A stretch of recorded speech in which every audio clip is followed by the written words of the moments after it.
तो hey guys, कैसे हो आप लोग? आई होप आप सब अच्छे होंगे। मैं आशु आपका इस वीडियो में स्वागत करता हूँ और इसमें मैं आपको बताना चाहता हूँ कि इग्नू में जो भी आप कर रहे हो, कैसा असाइनमेंट सबमिट करना है, किस टाइम पे क्या क्या करना है। तो और बैक को रिलेटेड भी ये वीडियो है, तो मैं आपको सब बता दूंगा कैसे क्या होता है।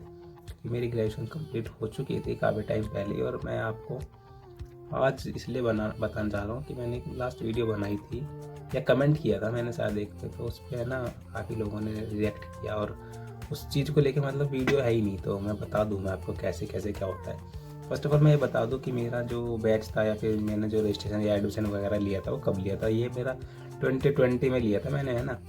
और फर्स्ट ईयर में मेरे एग्ज़ाम नहीं होते कोविड की वजह से और हमें प्रमोट कर दिया गया था, पर इसमें फ़ीस है ना मैंडेटरी थी। तो फीस हमने सबमिट की थी, तो जो भी बच्चे ने एडमिशन उस टाइम पे लिया होगा उन सबको मैंडेटरी थी। तो वो हमारी फ़ीस सेकेंड ईयर में कैलकुलेट हो गई। और जो सब्जेक्ट थे सेकेंड ईयर में मेरे 10 सब्जेक्ट थे और फर्स्ट ईयर में तो मेरे 8 ही थे। तो उस अकॉर्डिंग है ना 800 नहीं 1600 रुपये मैच हो गए वहाँ।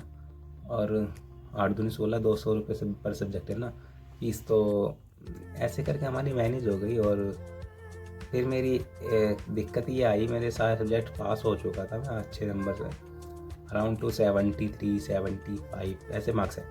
तो सभी में एक दो सब्जेक्ट की नहीं बोल सकता क्योंकि एक दो सब्जेक्ट में तो उन्होंने 33 भी दिए हैं और 35 भी दिए हैं।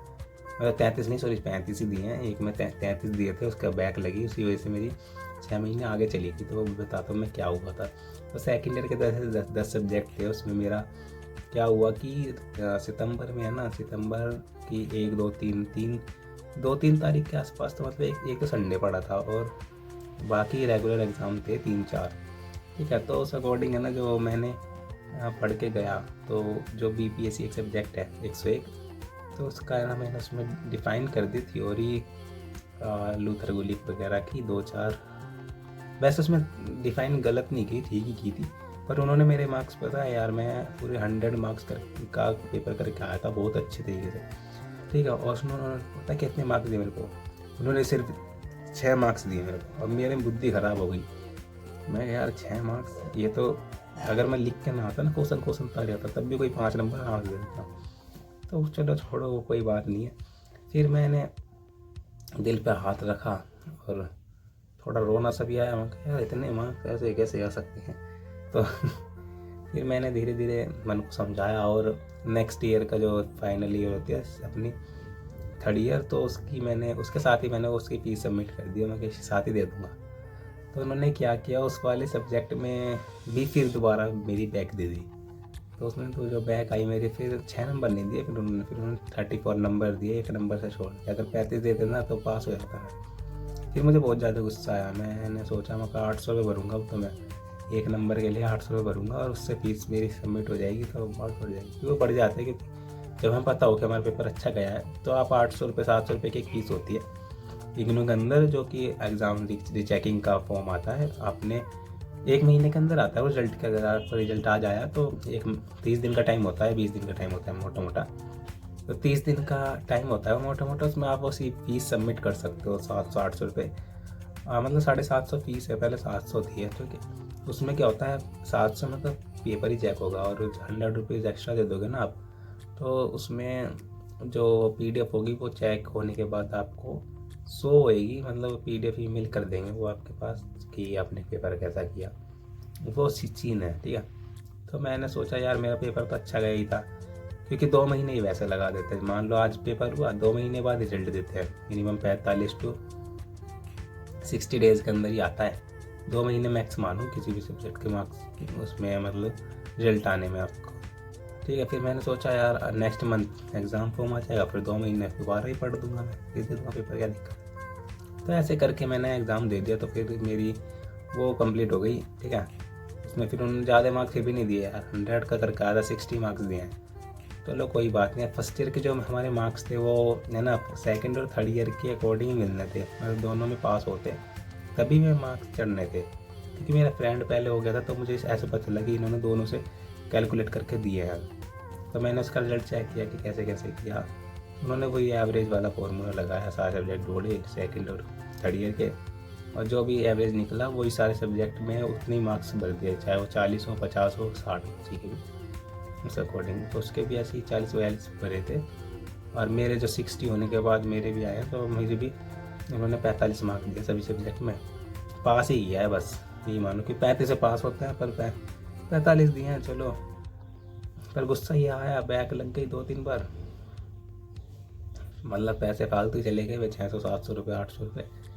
और असाइनमेंट बता दूँ, असाइनमेंट जो होते हैं कि ऐसे एग्ज़ाम आते हैं ना, एग्ज़ाम फॉर्म से पहले पहले असाइनमेंट आप सबमिट कर दो। मान लो कि आपने जनवरी में कोई रजिस्ट्रेशन किया कराया है, तो आपके जो असाइनमेंट होंगे वो सितंबर तक सबमिट कराने होंगे। मतलब अगर आप बनाने भी स्टार्ट करो जुलाई के बाद, तो लगभग 10-20 दिन में आपके रेडी हो जाएंगे, क्योंकि एक दिन में बैठोगे तो आप 3 घंटे में आराम से लिख दोगे। मोस्टली 10 क्वेश्चन होते हैं, 10 क्वेश्चन लिख सकते हो वैसे आप, है ना। तो वो करके और एक दिन में लिख के नक्की करो। ज़्यादा लटकाते तो लंबा ही खिंच जाता है। और कोशिश ये करो कि जब भी क्वेश्चन आए हैं, बुक्स अगर आपके पास प्रोवाइड है तो उसमें से लिख दो। ये चक्कर मत करना कि यूट्यूब पे जो सैम्पल पेपर होते हैं उसमें देख के लिखना, उसमें वो गलत ही होते हैं। गलत तो नहीं होता, मतलब होता तो ठीक है, पर लेकिन वो काफ़ी है ना लेंथी होते हैं, तो उसमें आपके पेज ज़्यादा भरेंगे और आपको समझ में कुछ नहीं आएगा, आप पक जाओगे ना, पता नहीं क्या ही लिखे हो। और अगर बुक में से लिखोगे तो आपको है ना थ्योरी आधी याद हो जाएगी उस टाइप ही लिखते लिखते, और आपको बस रिवीजन ही करना होगा फिर पेपर के टाइम पे, ठीक है। और जो एग्ज़ाम फॉर्म आएगा उससे पहले आपको सबमिट कर दो। फिर उसमें भी टाइम लगता है ना, क्योंकि मार्क्स चढ़ने में लगभग 6 महीने चढ़ लगा देते हैं, साल भी लग जाता है, अगले साल हो रहा है। मान लो मैंने मार्च में किए थे एक बार, और मेरे वो जाके नवंबर में सबमिट, मतलब मार्क्स मेरे सारे असाइनमेंट के नवंबर में सब आए, ऐसा हुआ। तो उसमें ऐसे ही होता है, अगर आपने और जुलाई में, जून जुलाई में लिया है तो आपके मार्च में सबमिट होते हैं, ये होता है इसका।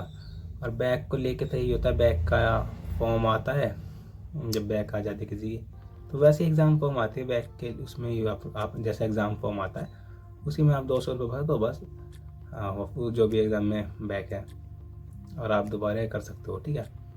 और दूसरा कि डिग्री के साथ है, डिग्री के लिए जब आप पास हो जाते हो, मार्कशीट तो आपके आ जाते हैं, रिजल्ट वगैरह जो भी है कुरियर के थ्रू। मेरी तो अभी तक नहीं आई, शायद मुझे वहीं जाना पड़ेगा। 700 रुपये भर दो, तो डिग्री जो होती है उसमें आपको भरने ही पड़ते हैं उतने रुपये, सबमिट ही करने पड़ते हैं, और फिर वो मिल जाता है। तो यही था कि बैक अगर लग रही है आपको, और असाइनमेंट तो टाइम से, पहली चीज़ असाइनमेंट टाइम से भर दो आप।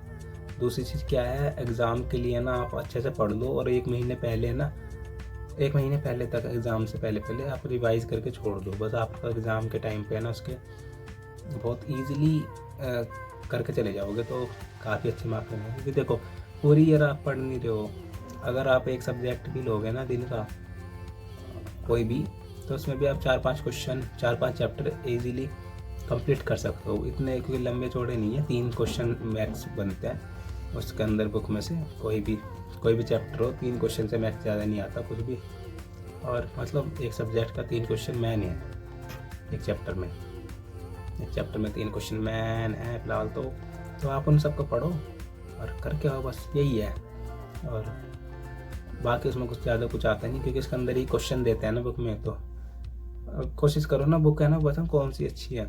जो इग्नू की अपनी तरफ से आते हैं ना NCERT, ये मिथ में मत फंसो कि यूट्यूब पे बोल रहे हैं कि हमें बुक में से पढ़ाई नहीं होती। भाई तुम आज तक बुक में तो पढ़े हो, NCERT नहीं पढ़ी तुमने, या फिर जो भी आपने यूपी बोर्ड वगैरह से कहीं से भी किया हो, वहाँ पे भी तो बुक में से पढ़ो आप। तो इतनी ईजिली है वो, मतलब ये है, शुरू में आप पढ़ोगे एक चैप्टर तो शायद मज़ा ना आए, पर सेकंड टाइम आपको ना मज़ा आएगा, इंटरेस्ट बढ़ेगा। तो एक चैप्टर कम से कम आप 3 से 4 बार पढ़ लो मेरे कहने से, तो आपका एग्ज़ाम है ना बहुत फाड़ू जाने वाला है। और फिर उसमें बैक वगैरह लगने वाला सिस्टम कुछ नहीं है। मेरी पता नहीं क्यों लग गई, मैं तो पढ़ के गया था और लग गई तो लग गई। मेरे फ्रेंड तो पढ़ के भी नहीं जाता था, वो तो ऐसे चल जाता था, उसके फिर भी मार्क्स ठीक ठाक आ गए, टाइम से हो गई। पर लेकिन उसने क्या किया है, उसने असाइनमेंट सबमिट नहीं किया है, तो उस अकॉर्डिंग उसकी आना लटकी हुई है। तो मेरी तो कंप्लीट हो चुकी है, मुझको से वही लानी है डिग्री, तो मैं वो कभी भी जाके ला सकता हूँ। बस वो वहाँ पे ना थोड़ा ये है, एप्लीकेशन वगैरह दो जो भी है, मुझे मेथड नहीं पता उस चीज़ का, क्योंकि अभी मैं गया नहीं हूँ, तो जाऊँगा तो तभी पता चलेगा। तो वीडियो में बस यही सब कुछ था। अगर आपको कुछ क्वेश्चन पूछना हो तो आप पूछ सकते हो कमेंट के थ्रू, और आप ज़्यादा क्या कर सकते हो, अगर आपको कुछ ज़्यादा पूछना है, कमेंट ना करके आप, मेरा इंस्टाग्राम ID है, उस पर आप कर सकते हो मैसेज वगैरह, कोई दिक्कत नहीं है, वहाँ काफ़ी लोग करते हैं। बस यही है स्टडी में तो, और बाकी कुछ नहीं है। बाकी ये छोटे मोटे व्लॉग्स हैं वो आप इंजॉय कर सकते हो बस, और तो मैं ज़्यादा कुछ नहीं करता हूँ। तो like share subscribe my channel, and मिलते हैं फिर किसी और वीडियो में।